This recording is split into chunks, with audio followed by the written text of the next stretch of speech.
نحمده ونستعينه ونستغفره ونؤمن به ونتوكل عليه ونعوذ بالله من شرور أنفسنا ومن سيئات أعمالنا من يهده الله فلا مضل له ومن يضلله فلا هادي له ونشهد أن لا إله إلا الله وحده لا شريك له ونشهد أن سيدنا ومولانا محمدا عبده ورسوله وبعد أعوذ بالله من الشيطان الرجيم بسم الله الرحمن يا أيها الذين آمنوا كتب عليكم الصيام كما كتب على الذين من قبلكم لعلكم تتقون صدق اللہ العظیم۔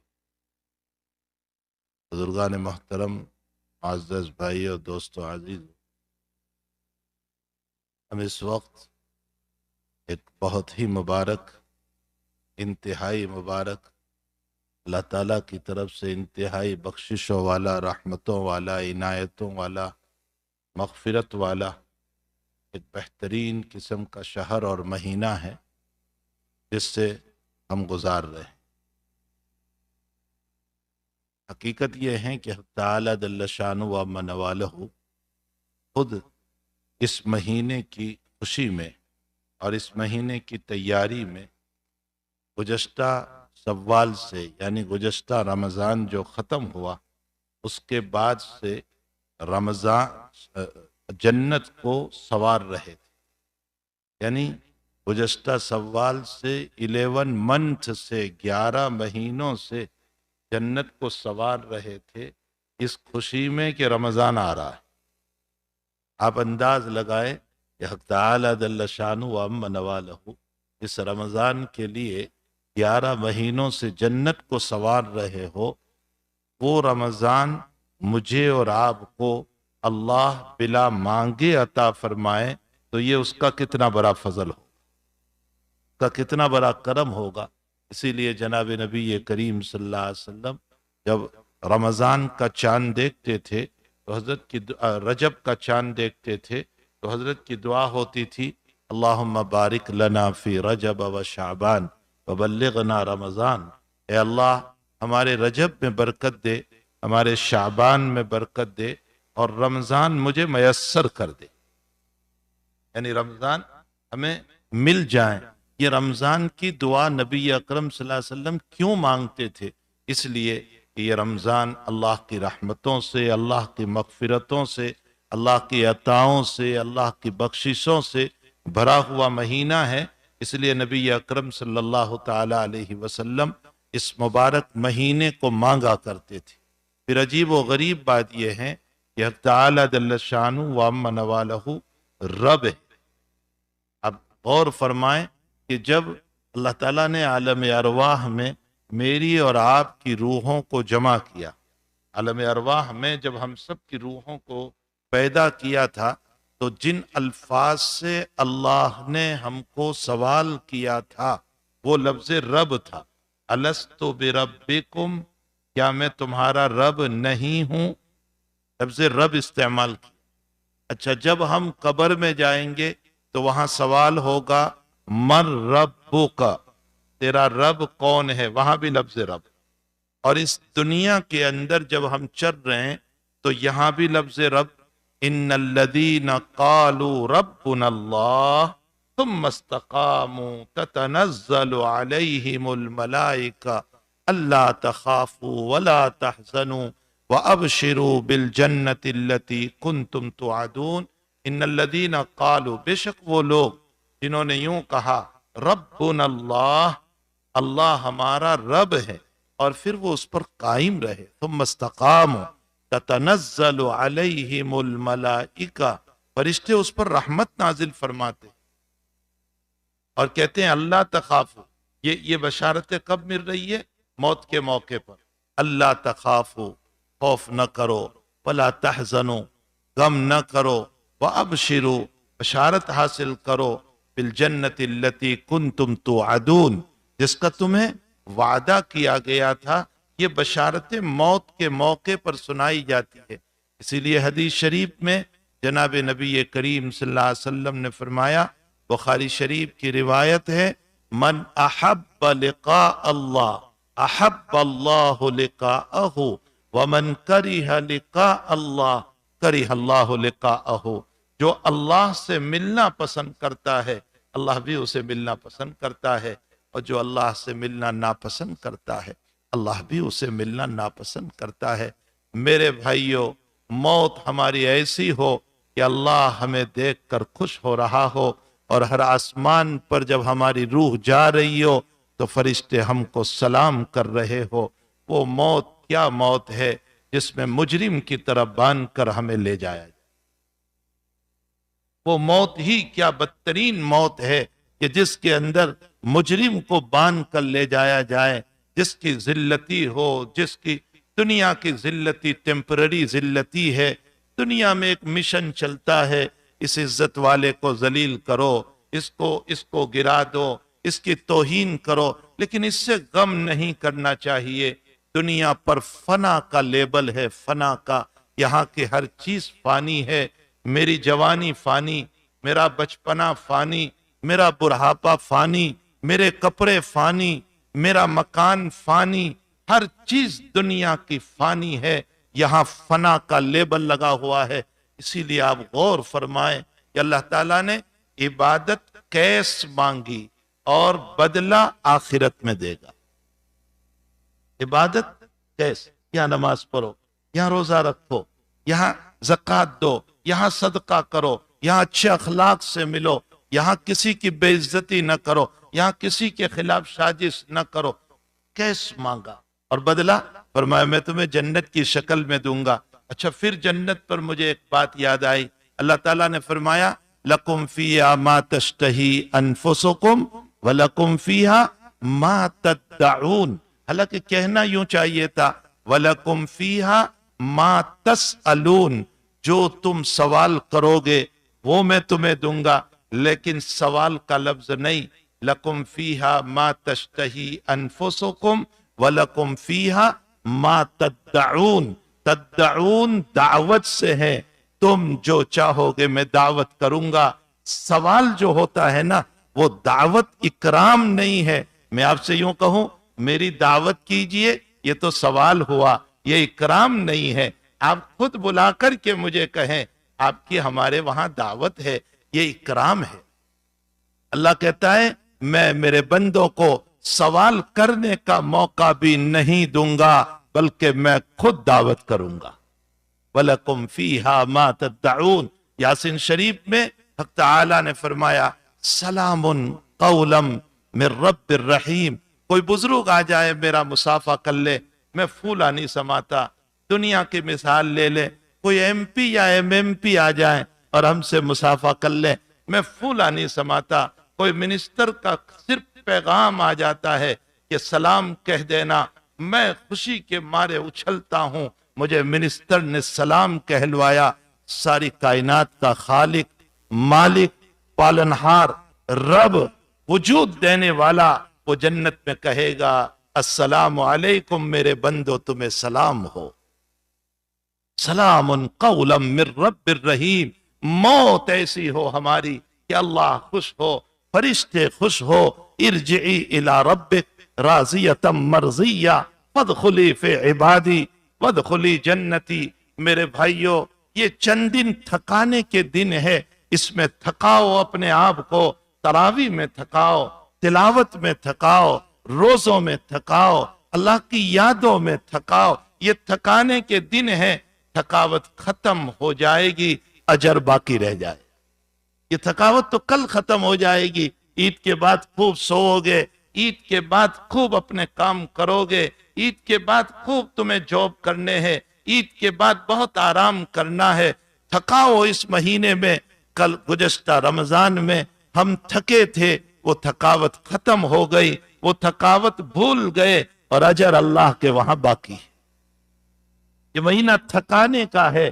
یہ بوجھ نہ سمجھو اپنی طبیعت پر کہ روزہ بوجھ ہے، تراویح بوجھ ہے۔ میں نے ابھی ایک مجلس میں پہلے ہی روزے کو کہا ان العبد یتقرب الی اللہ تعالی بالسجود، صحیح ترین روایت بخاری شریف کی، بندہ سجدوں کے ذریعے سے اللہ سے قریب ہوتا ہے، بندہ سجدوں کے ذریعے سے اللہ سے قریب ہوتا ہے۔ میں نے گنا عشاء کی نماز میں بندہ 58 سجدے کرتا ہے، 58 صرف عشاء کی نماز میں 58 سجدے کرتا ہے۔ پہلی سنت چلو چھوڑ دو، عشاء سے پہلے کی کوئی پڑھتا ہے کوئی نہیں پڑھی، لیکن فرض کے 8 سجدے ہو گئے، اس کے بعد 2 رکعت سنت مؤکدہ کے 4 سجدے ہو گئے، 12 سجدے، اس کے بعد 2 رکعت کوئی نفل پڑھتا ہے نہیں پڑھتا، لیکن اس کے بعد 20 رکعت تراویح اور اس کے 40 سجدے یعنی 40 سجدے اس کے ہو گئے تو 42 سجدے ہو گئے۔ اس کے بعد پھر وہ کھڑا ہوتا ہے وتر کے لیے، اس کے سجدے کرتا چلا جاتا ہے، ٹوٹل 58 سجدہ وتر کے ختم ہونے تک کرتا ہے۔ ہر سجدے میں اس کو تقرب ہو رہا ہے اللہ کا۔ جب وتر پوری ہوتی ہے تو ہم اللہ سے کتنے قریب ہو جاتے ہیں۔ اس لیے وتر پڑھ کے بھاگو مت، تراویح پڑھ کے بھاگو مت، 2 منٹ ٹھہر جاؤ، 5 منٹ ٹھہر جاؤ، قریب ہو چکے ہیں، مانگ لو اپنے رب سے، جو مانگو گے اللہ عطا کرے۔ اللہ سے قریب ہو چکے ہیں، اپنے وتر کے بعد اپنی تراویح کے بعد 2-4 منٹ کے لیے اللہ سے کچھ بیٹھ کر مانگ لو۔ اسی لیے آپ دیکھیں، ایک طرف اللہ تعالیٰ نے قرآن کریم میں فرمایا کتب علیکم الصیام کما کتب علی الذین، پہلے روزے کو فرض بتایا کہ روزہ فرض ہے تمہارے اوپر۔ اچھا، یہ روزہ جو ہے وہ صرف تمہارے ہی اوپر نہیں، آدم علیہ السلام سے لے کر عیسیٰ علیہ السلام تک ساری امتوں پر روزے تھے، کسی پر کوئی روزہ، کسی پر کوئی روزہ، کسی پر کوئی روزہ، ہر ایک پر۔ عیسائیت پر تو اسی رمضان کے روزے تھے۔ یہ اور بات ہے کہ انہوں نے اپنی شریعت کو چھوڑ دیا، واتبعوا الشہوات، اور خواہشات کا اتباع انہوں نے کیا، ورنہ ان کے وہاں بھی یہ رمضان کے روزے تھے۔ یہود کے وہاں بھی روزے، اس سے پہلی امتوں کے اوپر بھی روزے، آدم علیہ السلام کے اوپر ایام 20 کے روزے، یہ روزے ہر امت کے اوپر تھے۔ اللہ کہتا ہے میں نے تمہارے ہی اوپر فرض نہیں کیا، تم سے پہلے بھی فرض کیا، کتب علیکم الصیام کما کتب علی الذین من قبلکم لعلکم تتقون ایام معدودات۔ پھر اس کے بعد اللہ کہتا ہے شہر رمضان الذی انزل فیہ القرآن، اب فرمایا اسی مہینے میں نے قرآن اتارا۔ عبداللہ ابن عباس رضی اللہ تعالیٰ عنہما فرماتے ہیں کہ رسول اللہ صلی اللہ تعالی علیہ وسلم ان عبداللہ ابن عباس کان رسول اللہ صلی اللہ تعالی علیہ وسلم اجود الناس، بڑے سخی تھے، بڑے سخی تھے۔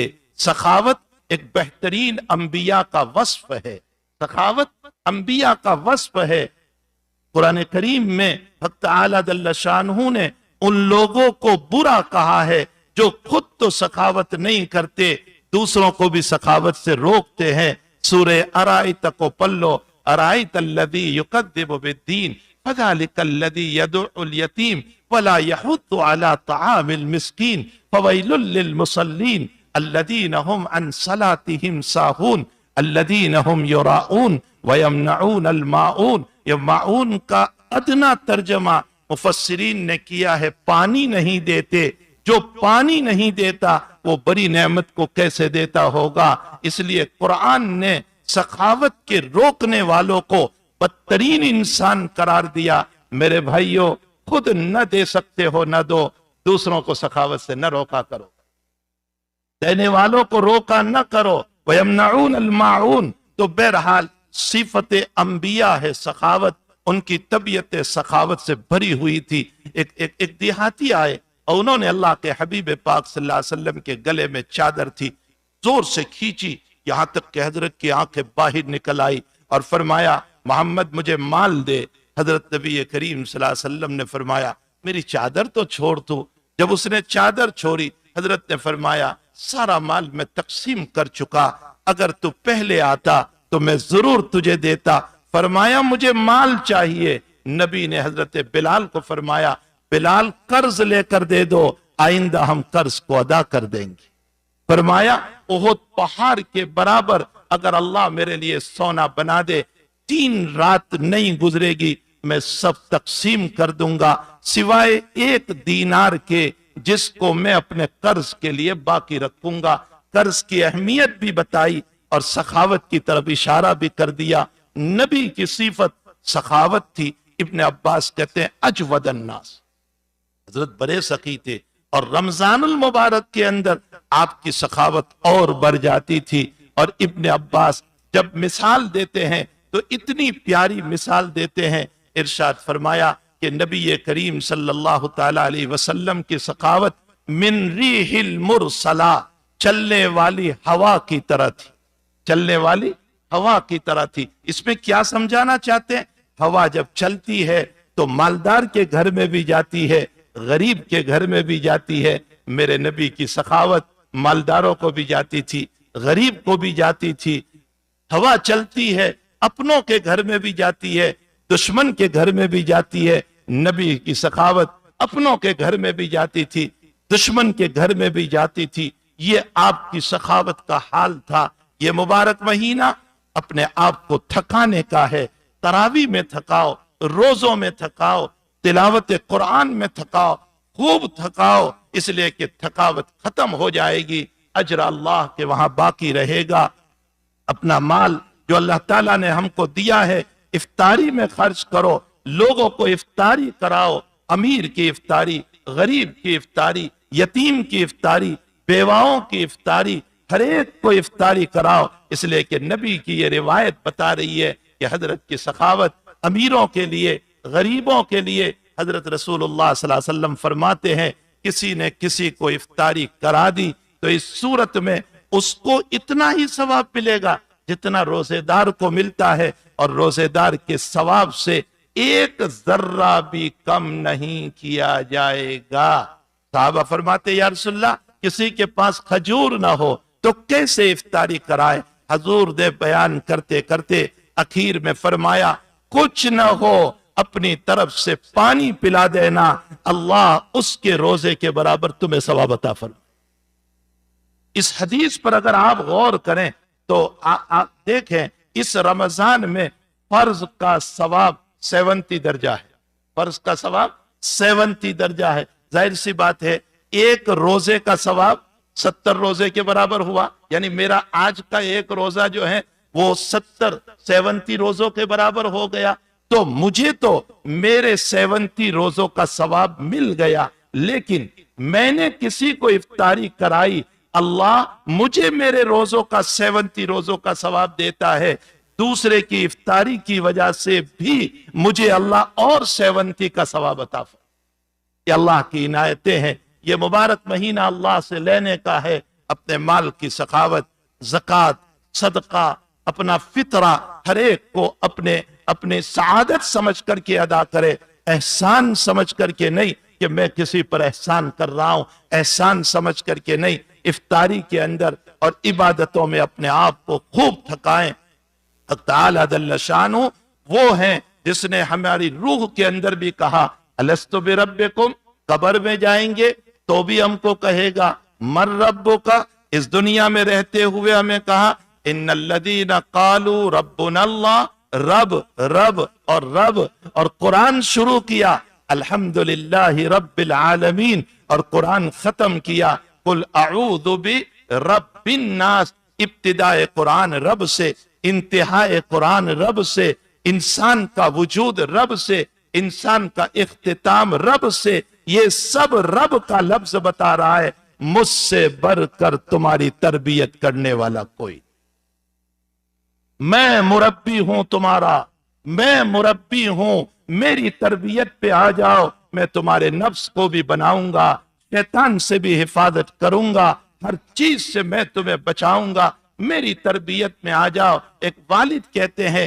میری سنو تم بن جاؤ گے، ایک اللہ کہتا ہے میری تربیت میں آ جاؤ تم سنور جاؤ گے، بن جاؤ گے، اور پھر موت تمہاری وہ ہوگی کہ وسیق الذین اتقوا ربهم الی الجنۃ زمرا حتی اذا جاؤوها وفتحت ابوابها وقال لهم خزنتها سلام علیکم، یوں جنت کا دروازہ کھلے گا۔ قرآن کہہ رہا ہے اور مومن جب جائے گا تو فرشتے اور جنت کے داروغہ کہیں گے سلام علیکم، او نیک بندے تجھے سلام ہو۔ یہ ہے موت، یہ ہے موت، یہ ہے موت، یہ موت اللہ سے مانگو، وہ موت نہ مانگو کہ وسیق الذین کفروا الی جہنم زمرا حتی اذا جاؤوہا فتحت ابوابہا وقال لہم خزنتہا، جس کے اندر اس کی جہنم کو، اس کی آگ کو، اس کی جولانی کو، اس کی آگ کی بھڑک کو جو بیان کیا گیا ہے،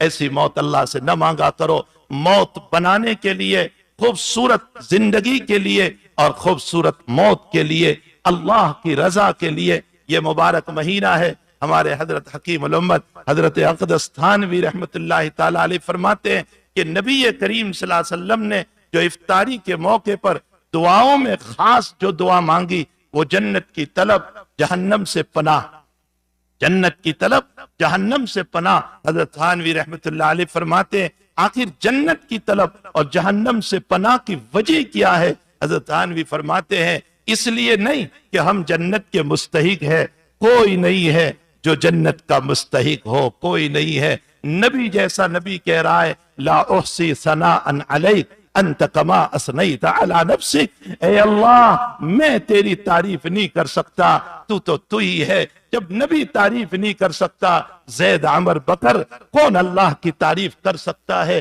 ہم اس لیے نہیں مانگ رہے جنت کہ جنت کے مستحق ہے، ہم اس لیے مانگ رہے کہ جہنم برداشت کرنے کی طاقت نہیں، جہنم کی طاقت نہیں ہے، اس لیے اللہ تجھ سے جنت مانگ رہے ہیں۔ میرے بھائیوں، اس مبارک مہینے میں تھکاؤ اپنے آپ کو، اور اس تھکاوٹ کو برا نہ سمجھو۔